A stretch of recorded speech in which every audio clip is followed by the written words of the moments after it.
Imagine your 17-year-old daughter goes out riding an e-bike with her BFF.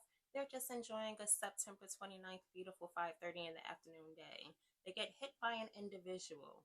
But what makes this even more eerie is the individual who hit them was actually stalking one of the girls, Maria. It's Maria and Isabella, and the person who hit them was Vincent. Let's get into it.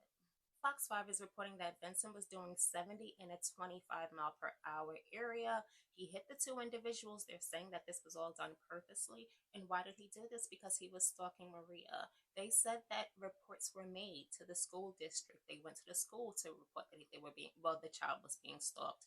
Nobody did anything. They went to law enforcement, reported that the child was being stalked. Nobody did anything. It was to the point this individual, Vincent, was actually going to the female's house, Maria's house, on numerous occasions prior to this hit and run incident. Neighbors on the scene were completely shocked, said that the females, the impact of the hit sent them flying 100 yards in the air before actually falling. One individual they could see, they walked down the block a little bit further and they saw the second individual.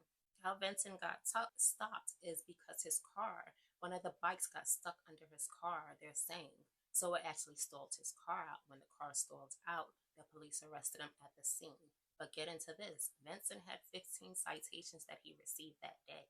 He was charged with leaving the scene of an accident involving personal injury, careless driving, reckless driving, and going 70 in a 25-mile-per-hour registered area. He was also cited for allegedly driving without a license, without a registration, without insurance. Seriously? Needless to say, Union County, the Cranford area, they're devastated. They're like, there needs to be like stricter laws when it comes down to stalkers. And I must say, I have to agree with the town because, yes, in the tri-state, not in New Jersey, but in the tri-state, I also was stalked. I shared this story with you guys, well, A1 Day Ones. Shared this story with you guys that are happening in Connecticut. This is at my employer. This individual, it was to the point that he was just coming into the store randomly. You could tell that he started doing it, he learned my pattern, and he was about to strike. Called the cops on two separate occasions. They came to the location, but they were like, there's nothing they can do because the individual's not there. What?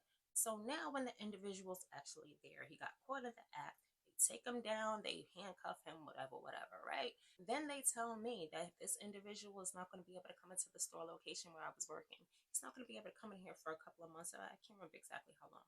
But I'm like, really? However, there really needs to be stricter laws. We need to do something before something like this happens when it comes down to the unaliving of these two individuals. God bless the family.